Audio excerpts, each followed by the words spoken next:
खुलुमबाय फुंबिलिनि गोजोन हामलायनाय जासिबाय बाक्सा गेलफेजारनिफ्राय फोसावजानाय बड'लेण्ड खौराङाव नोंथांखौ बरायबाय दिनैनि रादाबखौ फरायदों आं रमेन बर'आ दिनैनि गाहाय रादाबफोराव दङ अल आसाम आदिवासी फरायसा आफादा राजा लामा होबथादों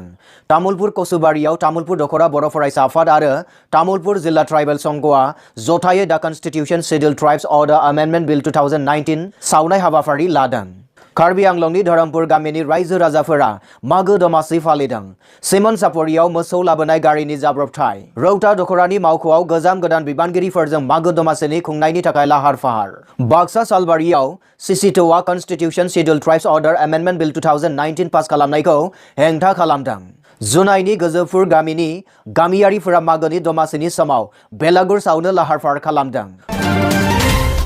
नोंथाङा नायगासिनो दङ बड'लेण्ड खौरां दानिया फैदो आबुं रादाबाव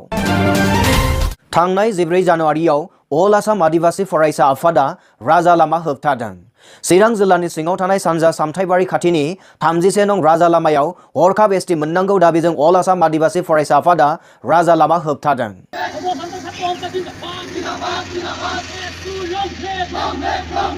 सुलुंनिफ्राय मिथिनो मोननाय बादिब्ला 31 नं राजा लामायाव 30 निबो बारा सुबुंफोरा बेवहाय बाहागो लानानै थांलाय फैलाय गारि लाखिनानै हान्था मेलाखौ बन्द खालामनाय जायो मिथिनो मोननाय बादिब्ला बिथांमोना नो एसटि नो रेस्ट बायदि स्लोगान होनानै राजा लामाखौ बन्द खालामनाय राजा लामाखौ मावग्लुंहोयो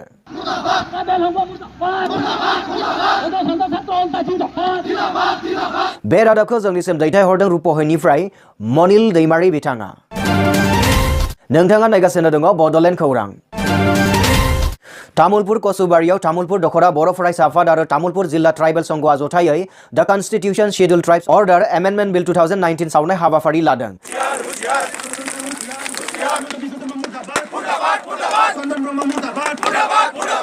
तामुलपुर कसुबारियाव तामुलपुर दखरा बर' फरायसा आफाद आरो तामुलपुर जिल्ला ट्राइबेल संघआ जथायै मागो दमासिनि बेलागुर सावनायजों लोगोसे दा constitution schedule tribe order amendment bill 2019 खौबो सावफानाय हाबाफारि लानाय जायो दोरोङारि सोलिबोनाय नेमखान्थि बादियै फुंबिलि समावनो लुनाय मेजिकखौ सावजेनो एबसुनि आफादगिरि प्रमद बर' बिथाङा प्रमद बर' बिथांखौ गांसे फुलाम गामसाजों मान बावनाय जायो बिथां आफादगिरिजों लोगोसे আজি যেনেকৈ মানে টাই আহোম ছাত্ৰ সন্থা বা আজি যিখিনি অবড়ো সংগঠনবিলাকে আজিতো কাকলাৰিক ৱাৰ্ণিং দিছে কাকবা দিছে এনেকুৱা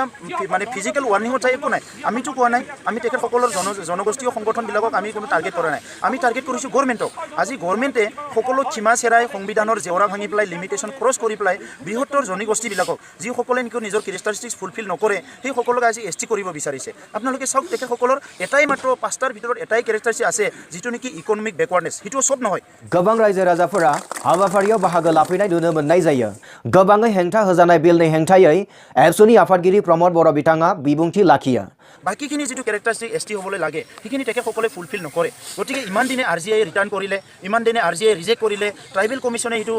ৰিজেক্ট কৰিলে ইয়াৰ পিছত আজি ৰাজনৈতিকভাৱে ৰঙা চকু দেখাই পেলাই এন চি এছ টি আৰু আৰ জি আইক মানে তেখেতসকলে জবৰদস্ত কৰি পেলাই কমিশ্যনৰ ৰিপৰ্ট আনি পেলাই আজি এছ টি কৰিব বিচাৰিছে মোৰ কথাটো হ'ল অসমক লৈ পেলাই আজি অসমত আজি শ বছৰ ধৰি হাজাৰ বছৰত ধৰি যি জনজাতিসকলে অসমৰ মাটি বাৰীৰ সুৰক্ষা দিছে ইয়াৰ হাৱা পানী সুৰক্ষা দিছে সেই জনজাতিসকলৰ যিটো কিঞ্চিত অধিকাৰ আছে ইয়াত বৃহত্তৰ জনগোষ্ঠীবিলাকক এছ টি লিষ্টত আনি পেলাই কিয় ধ্বংস কৰিব ওলাইছে সেইটোহে মোৰ প্ৰশ্ন যে তেখেতসকলে কৈছে এছ টি আধাৰ কৰিব ভাৰতবৰ্ষত কিন্তু এছ টি আধাৰ একো নাই এছ টি আধাৰ বুলি একো নাই এছ টি এটাই আছে গতিকে আজি অসমত এইগতে এছ টি আধাৰ কৰিব এক্স টি এক্স কৰিব এক্স টি ৱাই কৰিব ইয়াৰ পিছত কি হ'ব আজি যি আহোমে আজি বিদেশত মানে বেপাৰ কৰি আছে অসমত যদি কোনোবা জনগোষ্ঠীৰ বিদেশত আজি বেপাৰ কৰি আছে চাকৰি কৰি আছে সবচে হাইষ্ট আছে আহোম জনগোষ্ঠীৰ ইয়াৰ লগতে আজি তেখেতসকলে IS IPSৰ অসংখ্য আছে এইটো হিচাপ নাই তেখেতসকলৰ ৰাজনৈতিকভাৱে তেখেতসকলে বহুত আগবঢ়া অৰ্থনৈতিকভাৱে তেখেতসকলে আগবঢ়া এই জনগোষ্ঠীক আজি যদি আমাৰ হাজঙৰ লগত আমাৰ মদাহীৰ লগত আমাৰ ৰাভা জনগোষ্ঠীৰ লগত এই সকলো জনগোষ্ঠীৰ লগত যদি একে শাৰীত ৰাখিব লাগে এই জনগোষ্ঠীবিলাক কেনেকৈ জীয়াই থাকিব এইটো বৰালি মাছে মোৱা মাছক জীয়াই থাকিব দিব জানো সেইটোতে এটা পৰিৱেশ হৈছে গতিকে আজি ৰাজনৈতিক স্বাৰ্থত আপোনালোকে কিমান কম্প্ৰমাইজ কৰিব কিমান মানৱতাটো জলাঞ্জলি দিব कार्बी आंलंनि धरमपुर गामिनि रायजो राजाफोरा मागो दमासि फालिदों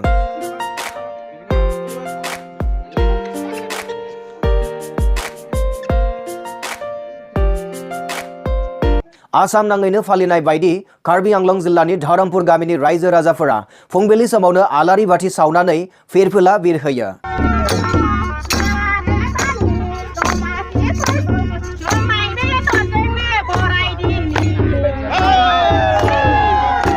उनावहाय सोलिबोनाय नेमखान्थि बादियै नारा आरो औवाजों बानायनाय मेजिकखौ सावना होनाय जायो इसोरा राहा होयो आरो जाया फिसा गैया फिसाबो बियो बेयाव मोनो आरो माखासे बेमार आजार बेखौ जों सावस्रांनाय जायो बे सावस्रांनाय जादों जोंनि देहानिफ्राय एसे बयबो दुगैयै दोलोबै मेजिनि जोंनाय अराव बयबो आखाइ मोदोम हांस्रानानै गोजांनायखौ दिनैनिफ्राय बिदाय होयो। नोंथाङा नायगासिनो दङ बड'लेण्ड खौरां। सिमेन्ट सापरियाव मोसौ लाबोनाय गारिनि जाब्रबथाय जादों।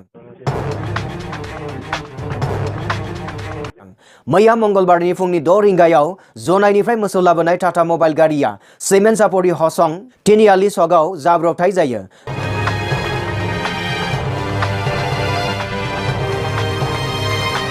जाब्रबथायाव मादौ मोसौफोरा इसे जोखोम जायो। मोनथिनो मोननाय बादिब्ला सालायग्राखौ लाफानानै गाखोग्राफोरा जेबो जोखोम जायासै। बे रादाबखौ जोंनिसिम दैथायहरदों सिमेन्ट सापरिनिफ्राय देबराज बसुमतारी बिथाङा। नोंथाङा नायगासिनो दङ बड'लेण्ड खौरां।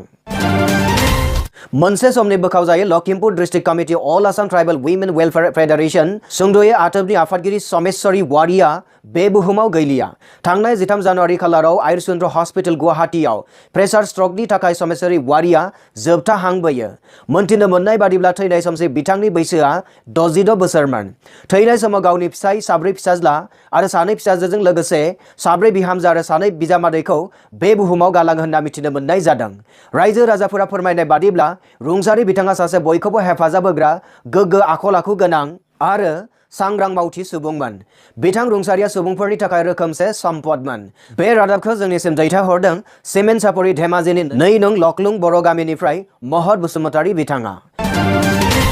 नोंथाङा नायगासिनो दङ बड'लेण्ड खौरां। रौता दख'रानि मावख'आव गोजाम गोदान बिबानगिरिफोरजों मागो दमासिनि खुंनायनि थाखाय लाहार फाहार खालामदों। मख'नो गोनांदि बे हाबाफारियाव समाज दानायनि सोमोन्दै 3 रिंगानिफ्राय सावरायनाय लाफानाय जादोंमोन। बे रादाबखौ जोंनिसिम दैथायहरदों अदालगुरिनिफ्राय रिंसार मुसाहारि बिथाङा। बाक्सा सालबारियाव CC2आ एमेन्डमेन्ट बिल 2019 पास खालामनायखौ हेंथा खालामदों। অসমত যে বিজেপি চৰকাৰ চলি আছে এই বিজেপি চৰকাৰখন অসম মাত্ৰ নহয় ভাৰতত যে বিজেপি চৰকাৰ চলি আছে এই বিজেপি চৰকাৰ আমি ভাবো মাত্ৰ এটা সংঘাত সৃষ্টি কৰা এটা চৰকাৰ বুলি আমি ভাবি লৈছো। बाक्सा जिल्लानि सिङाव थानाय सालबारि बाजारनि खाथियाव coordination committee of tribal organisation Assam CC2आ मोनद' हारिफोरनो ट्राइबल खालामनो नागिरनायनि थाखाय पार्लियामेन्टआ 2019 एमेन्डमेन्ट बिल पास खालामनाय हरनायखौ होनो मोना होननानै सावनाय जायो। बे रादाबखौ जोंनिसिम दैथायहरदों मनिल दैमारि बिथाङा। नोंथाङा नायगासिनो दङ बड'लेण्ड खौरां। जनाइनि गोजोफुर गामिनि गामियारिफोरा मागोनि दमासिनि समाव बेलागुर सावनो लाहार फाहार खालामदोंमोन।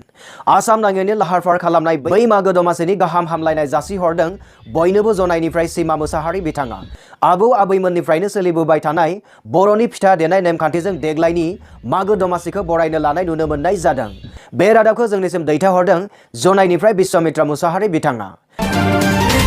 नोंथाङा नायगासिनो दङ बड'लेण्ड खौरां।